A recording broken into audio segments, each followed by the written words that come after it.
L'artiste et l'envieux.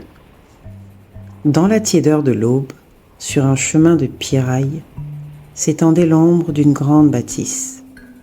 Là vivait le forgeron.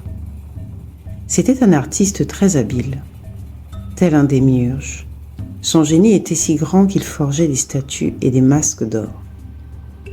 Il façonnait même la pierre et le bois. Ce jour-là, Dieu vint à passer près de l'atelier de l'artiste et s'intéressa à ce qu'il faisait.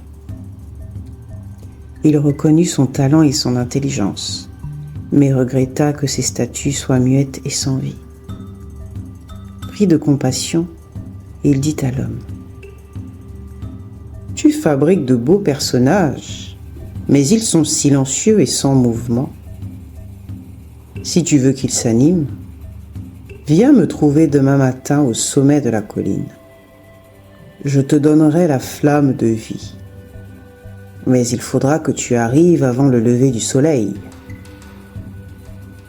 Le voisin, jaloux de ses dons, et qui passait également par là, entendit cette confidence. Soudain, il eut subitement l'idée de dérober le feu de la vie. Il s'en alla trouver la femme du forgeron en secret et lui dit : « J'ai surpris Dieu en train de donner de mauvais conseils à ton mari. Il lui a fixé rendez-vous demain matin au sommet de la colline pour lui apprendre à fabriquer des statues qui parlent, bougent, aiment et partagent leurs émotions avec les hommes. Sais-tu ce qu'il adviendra ? » ?»« Non. »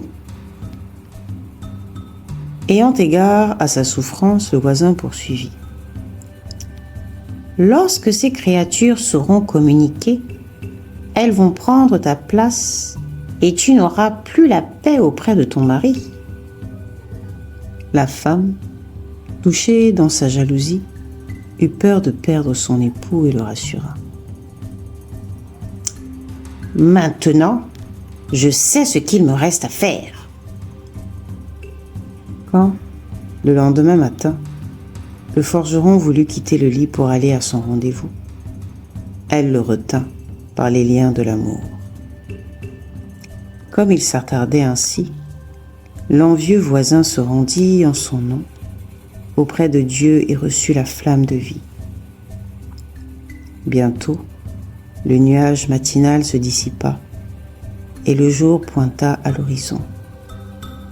Le forgeron courut jusqu'au sommet de la colline, mais ne trouva plus personne. Il rentra, déçu.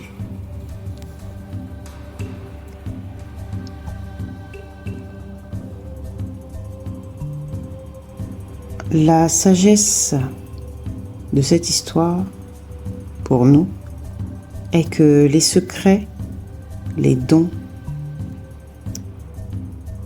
les richesses de Dieu se cachent dans les profondeurs de la nuit. Alors, sachons rester vigilants, mes amis. À bientôt.